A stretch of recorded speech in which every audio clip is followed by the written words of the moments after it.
Consciousness is a big word, but we can break it down.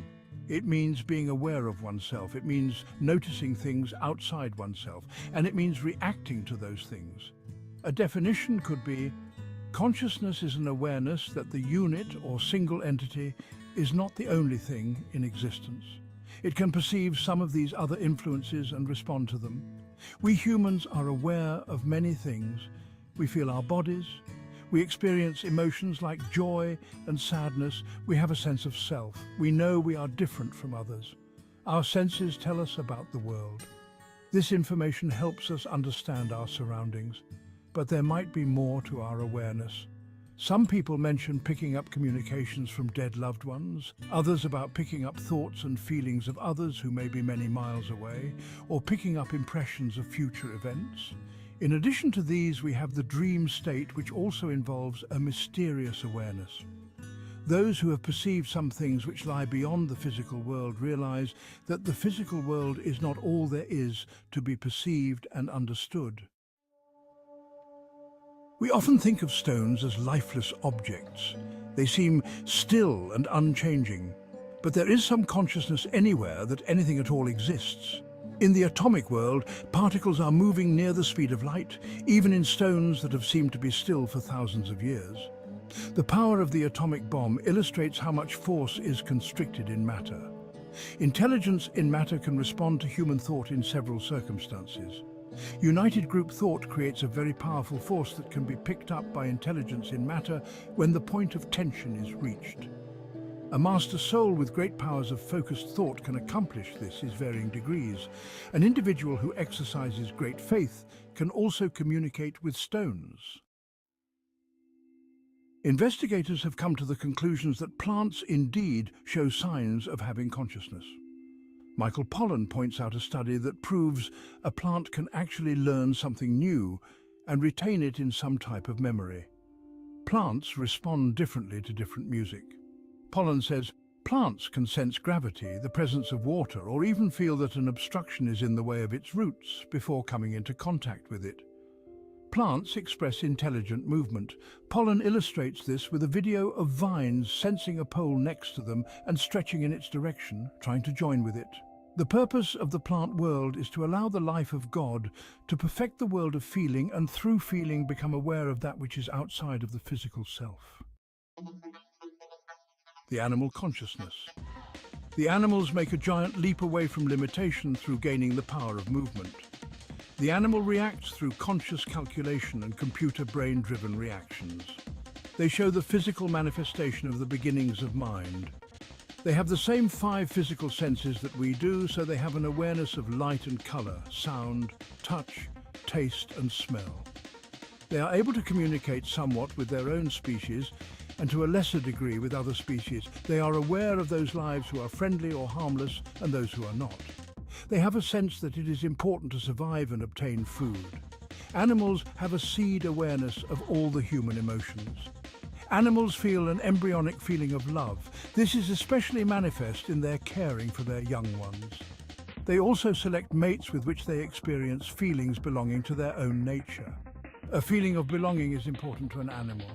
Pets are happiest when they sense that they have a place in the household and they belong to the family. The development of individuality gives humans freedom of movement with the mind, a correspondence to the animals gaining freedom of physical movement. Here are some advantages of consciousness that humans have over animals. Individuality.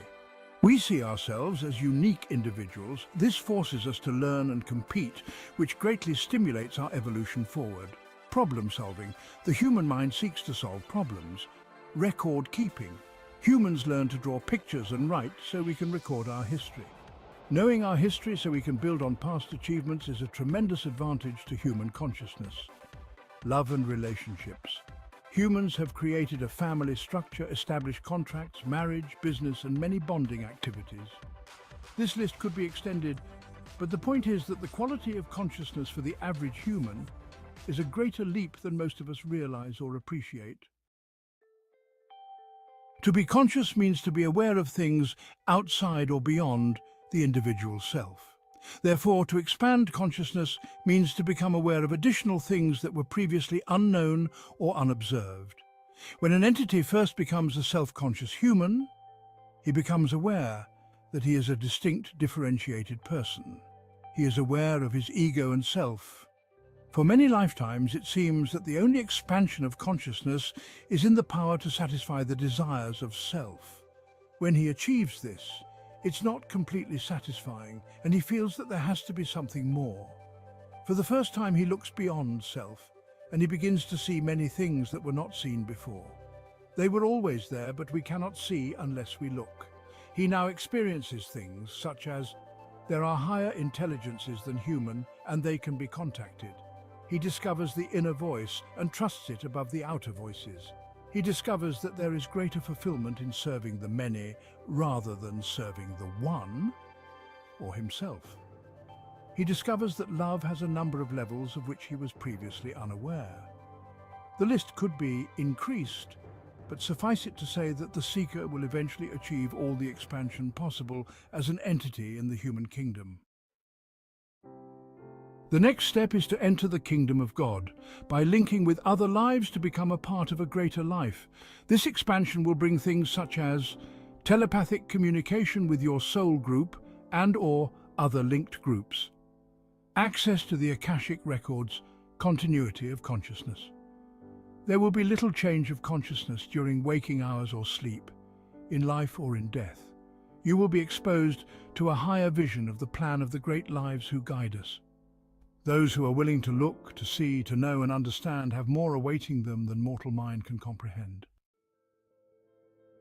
It is an illusion that there comes a time when duality ceases to exist. Even in the great pralaya, duality still exists. There always exists two factors. The whole universe is created because the particles composing it are just a little out of balance. If perfect balance were to happen, then all form that makes up the universe would disappear.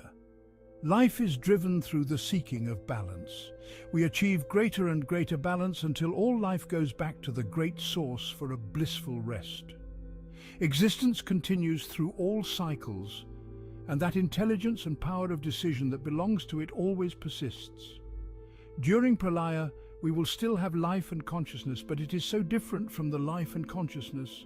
We know that we would have difficulty in identifying it while existing in the worlds of form.